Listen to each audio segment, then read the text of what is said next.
এবারের জাতীয় নির্বাচনে আওয়ামী লীগের প্রায় অর্ধেক ভোটার বিএনপিকে সমর্থন করছে। 30% ভোটার সমর্থন করছে জামায়াতকে, আর এনসিপিকে সমর্থন করছে 6.5% ভোটার। আগে যারা আওয়ামী লীগকে ভোট দিতেন তাদের 48.2% এবারে বিএনপিকে ভোট দেবেন।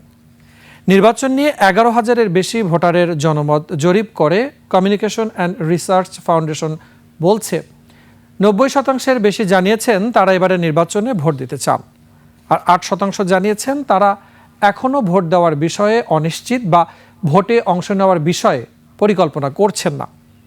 অধিক ভোটারের উপরে পরিচালিত এক জরিপে চমকপ্রদ তথ্য দিয়েছে সিআরএফ। সিরাত আল মুস্তাকিমের রিপোর্ট।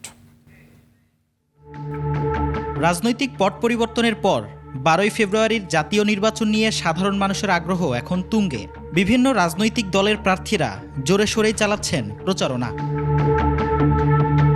নির্বাচন নিয়ে Bangladesh election and public opinion studies এবং সিআরএফ জনমত জরিপ বলছে দেশের 90%-এর বেশি ভোটার এবার কেন্দ্রে গিয়ে ভোট দিতে চায়।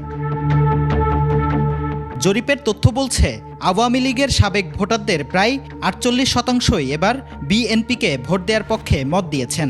30% ভোটার সমর্থন করছে জামায়াতকে, আর এনসিপিকে সমর্থন করছে 6.5% ভোটার।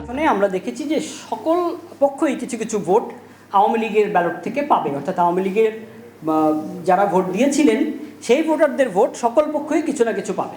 48.2% বা 48%-এরও বেশি ভোটার যারা অতিপূর্বে নৌকায় ভোট দিয়েছেন তারা বিএনপিতে ভোট দেবেন।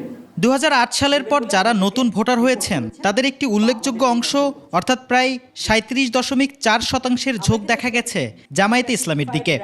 কনটেক্সট সেট করার জন্য বলে নিই যে ভোটারদের প্রধান চিন্তার কারণ হয়ে দাঁড়িয়েছে দুর্নীতি। জরিপ বলছে প্রায় 67.3% মানুষ দুর্নীতিকে প্রধান ইস্যু হিসেবে দেখছেন। এছাড়াও ভোটাররা গুরুত্ব দিচ্ছেন সুশাসন ও অর্থনৈতিক স্থিতিশীলতাকে। তবে এখনও প্রায় 8% ভোটার সিদ্ধান্তহীনতায় ভুগছেন। Election democratic. Sirat Al Mustakim, 21 television, Dhaka.